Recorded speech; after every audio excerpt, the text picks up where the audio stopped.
Welcome students, I am Godge VL, SHGM College, Kopargaon. Subject Mathematics, Paper First, Chapter number 5, Straight Line. आपला point आहे 5.4 general form of equation of a line. General form of equation of line.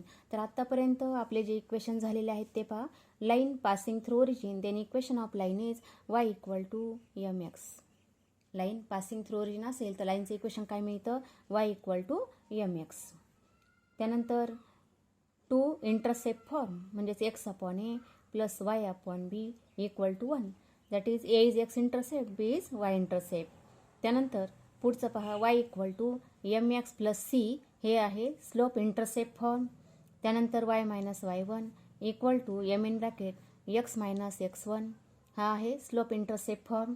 पुढचा x minus x1 upon x2 minus x1 equal to y minus y1 divided by y2 minus y1, हा आहे 2 point form.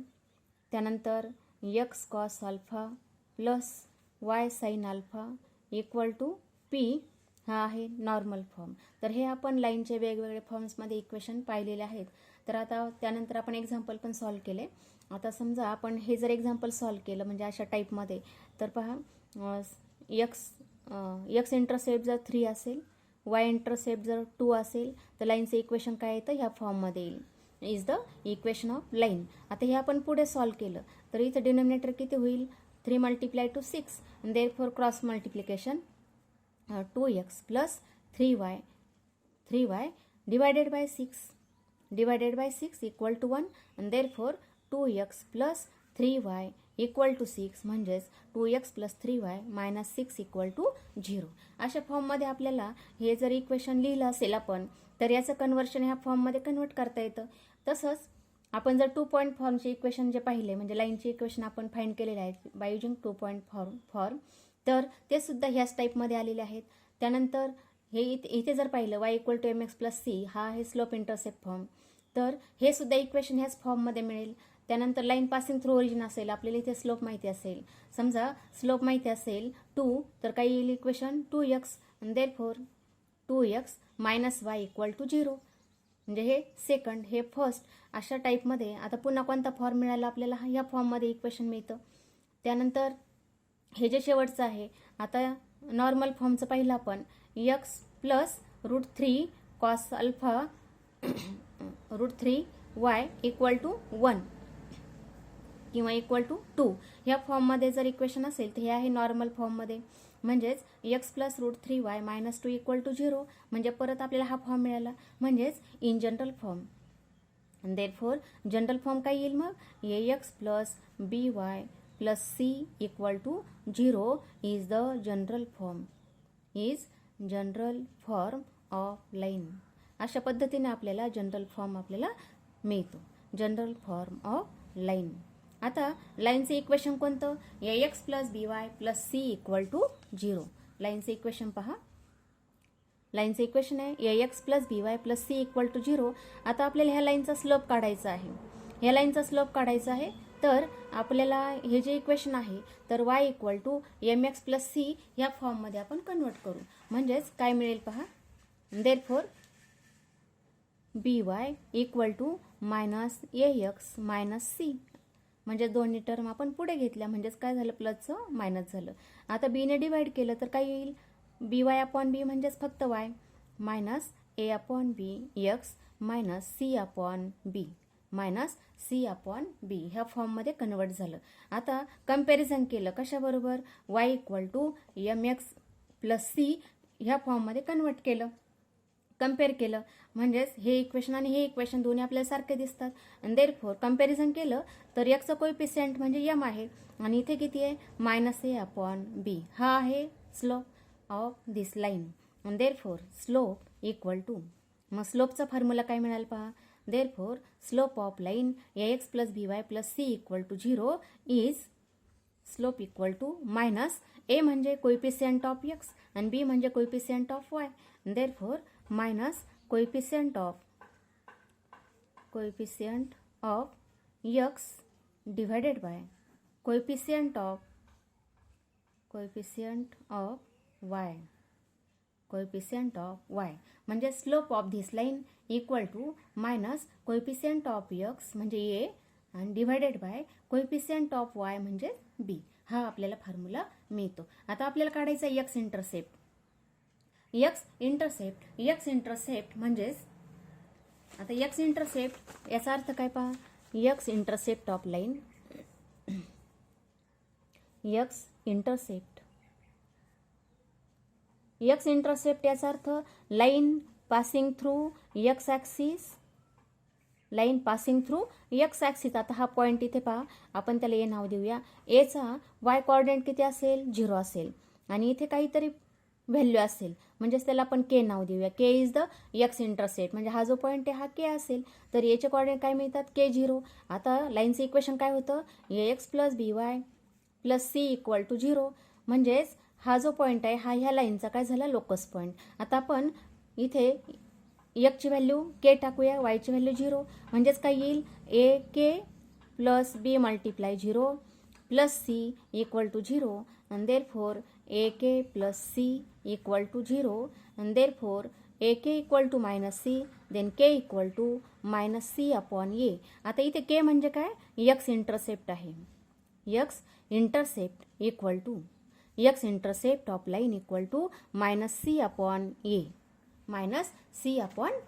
आता आपल्याला Y intercept काढायचं असेल तर Y intercept म्हणजे line passing through Y axis. आता इथे लाईन वाय ॲक्सिसला ह्या पॉईंटमधून पास होते. हा वाय ॲक्सिस आहे तर ह्या पॉईंटमधून पास होते. हा समजा आपण त्याला बी नाव देऊया.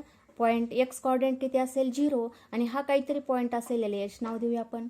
म्हणजेच ही जी इथे पॉईंट असेल हा एच असेल तर बीचे कोऑर्डिनेट काय आले 0H आणि देअरफॉर आता हा जो पॉईंट आहे हा ह्या लाईनवर आहे. याचा अर्थ लाईन कोणती आहे AX plus BY plus C equal to 0. याचा अर्थ हा पॉईंट ह्या लाईनचा काय झाला लोकस पॉईंट म्हणून एक्सची value 0. Therefore A multiply 0 plus B multiply H plus C equal to 0. अशा फॉर्ममध्ये आपल्याला इक्वेशन ऑफ लोकस लिहिता येतं. Therefore BH plus C equal to 0. Therefore BH equal to minus C then H equal to minus C upon B. Therefore H is the Y intercept. H is Y intercept of line. मग Y intercept काय आला पहा equal to minus C upon B. आपल्याला हा एक formula मिळतो. त्यानंतर x intercept म्हणजे हा फॉर्म्युला मिळाला आणि स्लोप म्हणजे काय मिळतं there and slope of line equal to minus A upon B. हा एक फॉर्म्युला मिळतो. कोणत्या लाईनमध्ये लाईन कोणती होती AX plus BY plus C equal to 0 म्हणजे हे जर लाईनचं इक्वेशन असेल तर स्लोप काय minus A upon B. X intercept minus C upon A आणि Y intercept minus C upon B.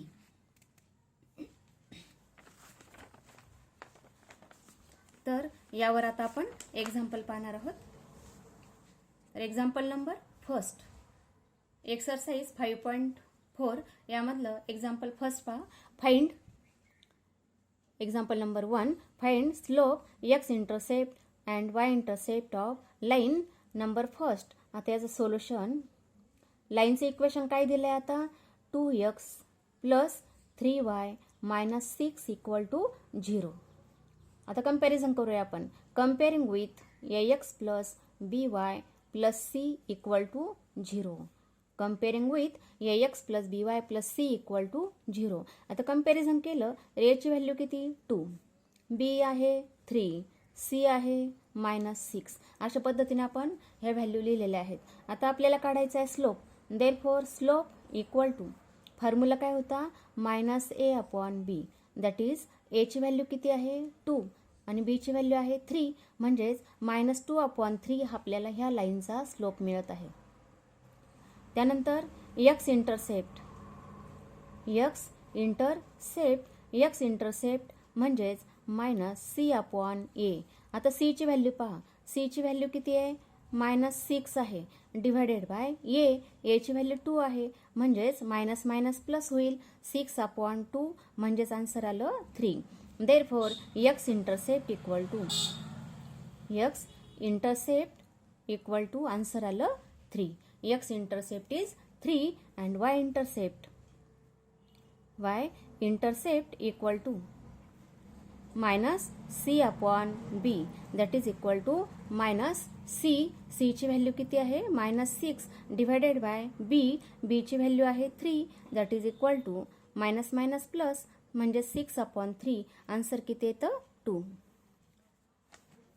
आता आपल्याला अशा पद्धतीने वाय इंटरसेप्ट मिळाला आणि वाय इंटरसेप्ट किती आला वाय इंटरसेप्ट इक्वल टू 2 हे आपलं आन्सर येईल.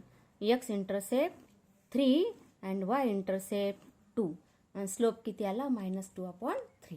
अशा पद्धतीने आपल्याला स्लोप एक्स इंटरसेप्ट आणि वाय इंटरसेप्ट काढता येतात. आता याच्यामध्ये सेकंड पहा लाईनचं इक्वेशन आहे x + 2y = 0 आता कम्पेअर केलं a ची व्हॅल्यू किती आहे x कोएफिशियंट 1 आहे त्यानंतर b म्हणजे y चा कोएफिशियंट 2 आहे c ची व्हॅल्यू इथे c नाहीच आहे याचा अर्थ 0 आहे आणि therefore slope equal to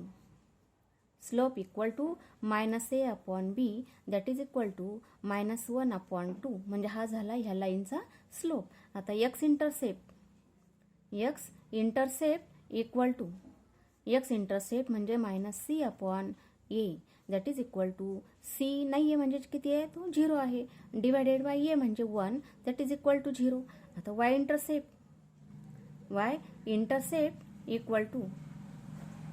intercept म्हणजे -c/b आता c ची व्हॅल्यू 0 आहे डिवायडेड बाय b ची व्हॅल्यू 2 आहे म्हणजे आन्सर किती आलं 0 म्हणजे स्लोप आहे -1/2 x इंटरसेप्ट 0 y इंटरसेप्ट 0 म्हणजे there is no intercept of line म्हणजेच लाईन कशी आहे ही पासिंग थ्रू ओरिजिन आहे. एक्झाम्पल नंबर 3 पहा 5.4 मधलं show that lines x - 2y - 7 = 0 and 2x - 4y + 15 = 0 are parallel to each other. आता याचं सोल्युशन पहा काय दाखवायचं आहे आपल्याला दोन लाईन पॅरलल आहेत हे दाखवायचं आहे. दोन लाईन पॅरलल असतील तर केव्हा असतील स्लोप त्यांचे इक्वल असतील तर आपल्याला पहिल्या लाईनचा स्लोप काढावा लागेल. स्लोप ऑफ लाईन किंवा m1 नाव देऊ त्याला m1 is slope of line कोणती x - 2y - 7 = 0 ह्या लाईनचा slope m1 is slope of line x - 2y - 7 = 0. Therefore m1 equal to किती फॉर्म्युला काय होता -a/b तर a ची व्हॅल्यू किती इथे a = 1 आहे b = -2 आहे आणि देअरफॉर आता इथे फॉर्म्युला काय -a/b म्हणजेच a ची व्हॅल्यू 1 आणि b ची व्हॅल्यू किती आहे -2 आन्सर किती आलं 1/2 हा झाला ह्या दिलेल्या लाईन पहिल्या लाईनचा स्लोप. आता दुसऱ्या लाईनचा स्लोप काढूया आपण m2 equal to slope of line second slope of line आणि कोणती लाईन आहे ती 2x - 4y + 15 = 0 ह्या लाईनचा स्लोप आहे m2 आणि therefore m2 equal to formula काय -a/b therefore equal to -a. आता इथे a ची व्हॅल्यू किती आहे 2 आहे पहा a = 2 b = -4 आहे पहा देअरफॉर a ची व्हॅल्यू 2 b ची व्हॅल्यू -4 म्हणजेच किती आलं मायनस प्लस झाले 2/4 म्हणजे 2 ने डिवाइड केलं तर आन्सर किती आलं 1/2 आलं. देअरफॉर m1 आणि m2 दोन्ही इक्वल आहेत दोन्हींच्या व्हॅल्यू सेम आहेत m1 = m2 and therefore lines are किंवा given lines are parallel to each other. अशा पद्धतीने आपल्याला सोल्युशन लिहिता येईल. दोन लाईन पॅरलल आहे हे आपल्याला सांगता येईल. एक्झाम्पल नंबर 4 पहा show that lines x - 2y - 7 = 0 and 2x + y + 1 = 0 are perpendicular to each other. Find their point of contact. आता काय दाखवायचं आपल्याला ह्या दोन लाईन आहेत ह्या परपेंडिक्युलर दाखवायच्या आहेत. मग दोन लाईन परपेंडिक्युलर दाखवायच्या असेल त्यांच्या स्लोपचं मल्टिप्लिकेशन हे किती आलं पाहिजे -1 आलं पाहिजे. मग आता आपण पहिल्या लाईनचा स्लोप काढू. Slope of line x - 2y - 7 = 0 म्हणजेच त्याला m1 नाव देऊ आपण आणि m1 म्हणजेच -a/b. कंपॅरिझन करून पहा a ची व्हॅल्यू किती आहे इथे एक्सचा कोइफिशियंट 1 आहे, आपण इथे ब्रॅकेटमध्ये लिहूया a equal to 1 and b equal to -2, b equal to -2. Therefore आता a ची व्हॅल्यू किती आहे 1 आणि b ची व्हॅल्यू -2 आहे, म्हणजेच किती झाले मायनस मायनस प्लस, आन्सर आलं 1/2. आता दुसऱ्या लाईनचा स्लोप काढूया आपण. Slope of line 2x + y + 1 = 0. याला आपण m2 नाव देऊ. आता m2चा फॉर्म्युला पुन्हा -a/b. कंपॅरिझन करून पहा. इथे आपण लिहूया ब्रॅकेटमध्ये a ची व्हॅल्यू 2 आणि b ची व्हॅल्यू किती आहे 1 आहे. देअरफॉर मायनस a ची व्हॅल्यू 2 लिहिली आपण, b ची व्हॅल्यू 1, आन्सर किती आलं -2.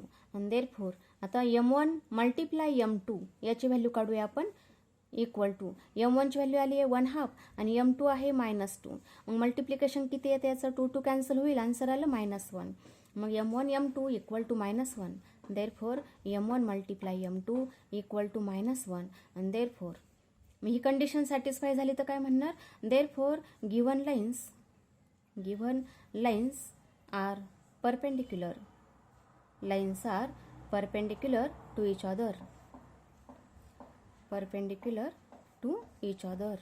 म्हणजे त्या एकमेकाला परपेंडिक्युलर आहेत. आता आपल्याला काढायचं आहे ह्या दोन लाईन परपेंडिक्युलर जर असतील, म्हणजे अशा फॉर्ममध्ये अशा दोन लाईन परपेंडिक्युलर असतील तर आपल्याला काय विचारलं, then find their point of intersection. मग आपल्याला हा जो पॉईंट आहे, हा इंटरसेक्टिंग पॉईंट हा आपल्याला फाइंड करायचा आहे. मग आपण सायमल्टेनियस इक्वेशन सॉल्व्ह केलं, म्हणजेच फर्स्ट लाईनचं इक्वेशन इथे लिहू आपण solving equations. Solving x - 2y - 7 = 0 and second equation 2x + y + 1 = 0. We get the point of intersection. म्हणजे दोन इक्वेशन सोडवले तर आपल्याला पॉईंट ऑफ इंटरसेक्शन मिळतो. मग आता दोन इक्वेशन कसे सॉल्व्ह करायचे, पहिलं x - 2y = 7 लिहूया. -7 होतं, इक्वल टू घेतलं तर +7 झाले. आणि सेकंड इक्वेशन 2x + y = +1 होता, इक्वल टू घेतला तर किती झालं -1. हे फर्स्ट इक्वेशन, हे सेकंड इक्वेशन. आता फर्स्टला आपण 2 ने मल्टिप्लाय केलं, मल्टिप्लाइंग 2. देअरफॉर इक्वेशन काय येईल मग 2x - 4y = 14. आणि सेकंड इक्वेशन त्यातून सबट्रॅक्ट केलं तर 2x + y = -1. आता आपल्याला काय करायचं आहे सबट्रॅक्शन. इथे काय करायचं मायनस, इथे साईन चेंज झालं मायनस, इथे काय होईल मायनसचं प्लस झालं. आता 2x इथे कॅन्सल झाला आणि -4y -y म्हणजे किती होतात -5y = किती आले 14 + 1 15. आणि देअरफॉर y = -5 ने डिवाइड केलं, -5 ने डिवाइड केलं तर किती झाले 15/-5 म्हणजेच किती -3 = -3 येईल पहा. आणि हीच व्हॅल्यू आपण फर्स्टमध्ये किंवा सेकंडमध्ये टाकूया. Put this value, put y = -3 in equation second. Therefore 2x - 3 = -1 and therefore 2x = -1 + 3. -1 + 3 म्हणजेच किती मिळतात =2 येईल. and therefore x = 2/2 म्हणजेच 1.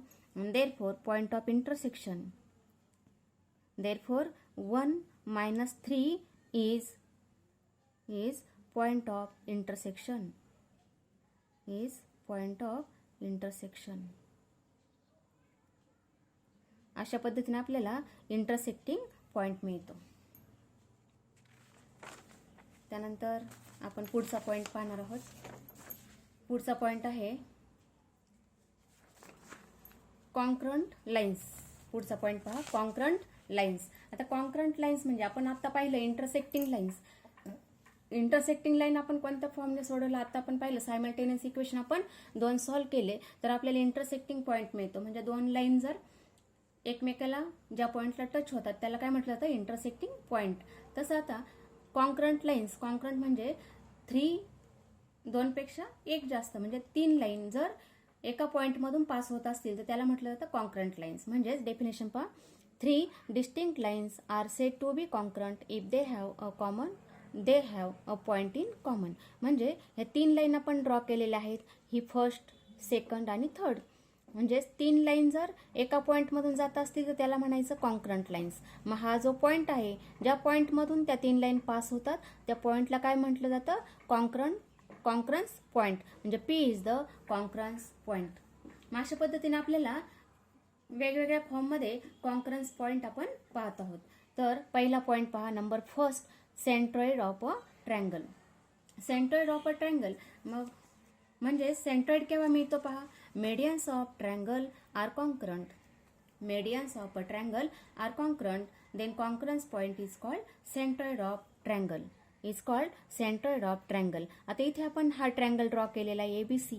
यामध्ये segment AD, segment BE, segment CF ह्या काय आहेत, मेडियन्स आहेत. आणि मेडियन्स म्हणजे DEF हे त्याचे मिड पॉईंट्स आहेत. DEF are mid points of BC, AC and AB respectively. तर आपल्याला हा जो पॉईंट आहे कॉन्करन्स पॉईंट हा मिळतो G, आणि ह्या Gला म्हटलं जातं centroid of triangle. Centroid of a triangle.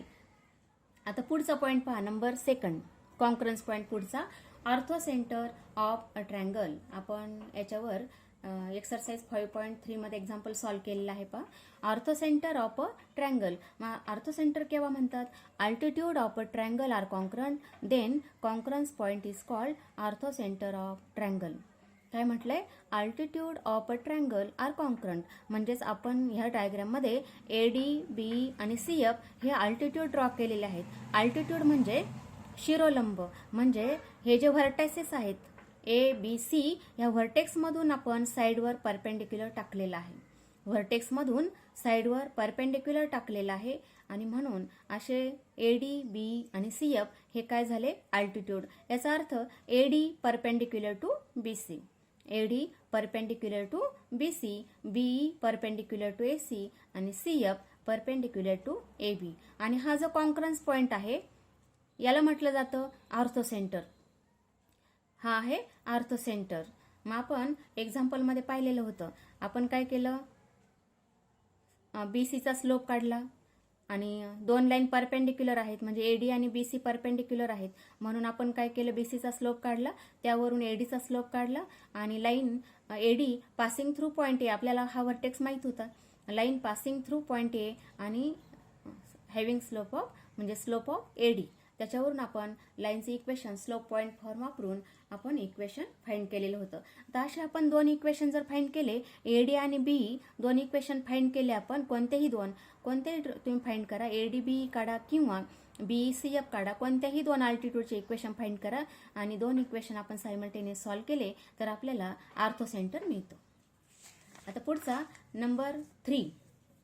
Number 3 concurrence point number 3, circumcentre of a triangle. मग सर्कम सेंटर म्हणजे पहा, perpendicular bisectors of sides of a triangle are concurrent. Perpendicular bisectors of sides of a triangle are concurrent, then concurrence point is called circumcentre. मग आपण ह्या डायग्राममध्ये ट्रायंगलमध्ये आपण काय केलं, परपेंडिक्युलर बायसेक्टर्स काढलेले आहेत पहा. परपेंडिक्युलर बायसेक्टर याचा अर्थ परपेंडिक्युलर PD हा बायसेक्टर आहे. बायसेक्टर याचा अर्थ D हा BCचा मिड पॉईंट आहे. म्हणजेच PD परपेंडिक्युलर पण आहे आणि बायसेक्टर पण आहे. म्हणजे हा परपेंडिक्युलर कशाला आहे, PD BCला आहे. मग आपण BCचा स्लोप काढला की त्यावरून आपल्याला PDचा स्लोप काढता येतो आणि D हा याचा मिड पॉईंट आहे. म्हणून लाईन आपल्याला इक्वेशन जर PDचं काढायचं असेल तर कसं काढावं लागतं, स्लोप ऑफ BC यावरून स्लोप ऑफ PD काढायचा. D हा BCचा मिड पॉईंट आहे म्हणून आपण पॉईंट D फाइंड केला आणि PD line passing through point D आणि आपल्याला स्लोप ऑफ PD मिळेल, त्याच्यावरून आपल्याला PDचं इक्वेशन मिळतं. तसंच सेम इक्वेशन आपल्याला आणखी PEचं किंवा PFचं काढता येईल आणि आपण हे जर 2 इक्वेशन कोणतेही 2 सॉल्व्ह केले तर आपल्याला हा पॉईंट P मिळतो. पॉईंट Pला काय म्हटलं आपण, circumcentre of a triangle. तर पुढचं पहा, नंबर 4, पुढचं पॉईंट कॉन्करन्स पॉईंट आहे इन सेंटर ऑफ ट्रायंगल. तर incentre of a triangle म्हणजेच bisectors of the angles of a triangle are concurrent. Bisectors of the angles of triangle are concurrent, then concurrence point is called incentre of triangle. मग bisector कशाचा आहे? आता आपण हा साईडचा पाहिला होता, हा साईडचा बायसेक्टर होता. तसा आता इथे अँगलचा हा बायसेक्टर आहे. म्हणजे आपण हे जे व्हर्टेक्स आहे, व्हर्टेक्सला अँगल ए जो आहे, ह्या अँगलचे दोन सारखे भाग होतील. इथून आपण लाईन टाकलेला आहे, हा बायसेक्टर टाकलेला आहे BC वर. म्हणजेच is the angle bisector. AD is the angle bisector. मग हा जर बायसेक्टर असेल तर हा जो D आहे हा कसा डिवाइड करतो पहा BC ला. AD is bisector of angle A, then D divide segment BC internally in the ratio. मग इंटरनली डिवाइड करतो, पण कोणत्या रेशो मध्ये डिवाइड करेल तो? AB, length AB to length AC ह्या फॉर्म मध्ये हा डिवाइड करतो. मग आपल्याला सेक्शन फॉर्म्युला यूज करून आपल्याला हा पॉइंट मिळवता येतो. आणि हा पॉइंट मिळाला, मग हा जर पॉईंट मिळाला तर 2 पॉईंट फॉर्म वापरून आपल्याला सेगमेंट ADचं इक्वेशन काढता येईल. आणि सेगमेंट ADचं मिळालं, आणखी BEचं किंवा CFचं मिळवा आणि 2 इक्वेशन सॉल्व्ह केले तर आपल्याला इन सेंटर ऑफ ट्रायंगल मिळतो. तर यावर एक आपण एक्झाम्पल पाहू. Example number 9. 5.4 मधलं 9 नंबरचं एक्झाम्पल आहे. Show that lines 3x - 4y + 5 = 0, 7x - 8y + 5 = 0 and 4x + 5y - 45 = 0 are concurrent, then find their point of concurrence. तर याचं सोल्युशन पहा. आपल्याला काय दाखवायचं आहे अगोदर? हे 3 जे इक्वेशन्स आपण लिहिलेले आहेत लाईनचे, हे एका पॉईंटमधून पास होतात का? ह्या 3 लाईन एका पॉईंटमधून पास होतात का? तर ते कशावर डिपेंड राहील पहा. आपण 2 इक्वेशन सॉल्व्ह केले, त्याला नंबर देऊ आपण. 3x - 4y + 5 आहे तर इक्वल टू लिहूया -5. सेकंड इक्वेशन लिहूया 7x - 8y = -5. आणि थर्ड इक्वेशन 4x + 5y - 45 म्हणजेच इक्वल टू किती येईल? 45. नंबर फर्स्ट, नंबर सेकंड आणि नंबर 3 अशा आपण 3 इक्वेशन्स लिहिलेले आहेत. यापैकी कोणतेही 2 सॉल्व्ह करू आपण. Therefore solving equation 1 and 2. आता फर्स्ट आणि सेकंड सॉल्व्ह करू आपण. तर काय मिळतं पाहूया. 3x - 4y = -5 आणि सेकंड आहे 7x - 8y = -5. आता फर्स्टला आपण 2 ने मल्टिप्लाय करू तर इक्वेशन काय येईल? 6x - 8y = -10 आणि सेकंड इक्वेशन आहे 7x - 8y = -5. आता सबट्रॅक्ट केलं तर इथे काय येईल? मायनस येईल. याचं मायनसचं प्लस झालं, इथे मायनसचं प्लस झालं. म्हणजेच इथे 6x - 7x किती येतील? -x. इथे हे 8y कॅन्सल झालेले आहेत आणि इक्वल टू -10 + 5 म्हणजेच किती येतात? -5 येतात. -10 + 5 म्हणजे किती? -5. आणि देअरफॉर x = 5. ची व्हॅल्यू 5 आली. आता ही व्हॅल्यू आपण कोणत्याही फर्स्ट किंवा सेकंडमध्ये टाकूया. Put in first or second, कुठेही टाका. आणि देअरफॉर आता फर्स्ट किंवा सेकंडमध्ये आपण टाकली तर इक्वेशन काय येतं पहा. 3 × 5 - 4y = -5. आणि देअरफॉर इथे किती झाले? 15. 15 - 4y = -5.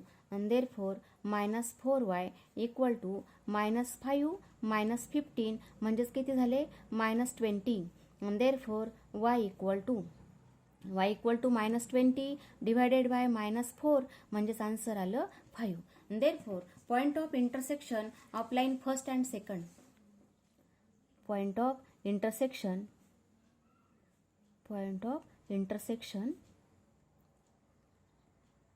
Of lines first and second is x coordinate किती होता? 5. y कोऑर्डिनेट किती आला? 5. हा आहे point of intersection of first 2 lines. आता आपल्याला चेक करायचं आहे की थर्ड लाईन ह्या पॉईंटमधूनच पास होते का, हे आपल्याला चेक करायचं आहे. आणि मग थर्ड लाईन ह्या पॉईंटमधून केव्हा पास होईल, जर हा त्या लाईनचा लोकस पॉईंट असेल ना. आपल्याला कंडिशन माहिती आहे, हा जर लोकस असेल तर आपण थर्ड लाईनमध्ये व्हॅल्यू टाकूया. LHS of third, put this value in third. 4 multiply 5 plus 5 multiply 5 equal to, पहा किती येईल, therefore equal to 20 plus 25. Answer किती आलं, 45. आता RHS किती होतं आपलं, RHS पहा थर्डमध्ये 45, म्हणजेच RHS मिळालं आपल्याला. हे सुद्धा आन्सर किती आलं, 45. Therefore LHS equal to RHS. Therefore 0.55 satisfy equation third. Therefore lines are congruent. Therefore